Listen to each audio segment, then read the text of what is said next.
Hello guys and welcome back to the channel. In this video, I'll show you how to cancel your Lovable AI subscription and stop future renewals in just a few simple steps. So let's get started. Start by signing into your Lovable account and opening your dashboard.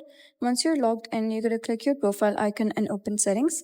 Inside settings, navigate to plans and billing or billing depending on the version of the interface you're using. Here, you'll see information about your current plan and billing status. To cancel your paid subscription, select Downgrade to Free or click Cancel Subscription if that option is available. Lovable uses the downgrade process to cancel paid plans while keeping your account active. Follow the prompts on screen and confirm your decision when asked.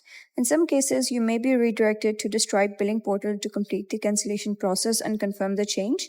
After confirmation, your subscription will remain active until the end of your current billing period, so you won't lose access immediately. You'll still be able to access your projects during the remaining time on your subscription. After the billing period ends, your account will switch to free plan. If you can't find the cancel option, try signing out and back in or contact Lovable support for assistance. Lovable's Help Center also recommends reaching out to support if the cancellation controls aren't visible. And that's it. That's how you can cancel a Lovable AI subscription and prevent future renewals while keeping access until your current billing cycle expires.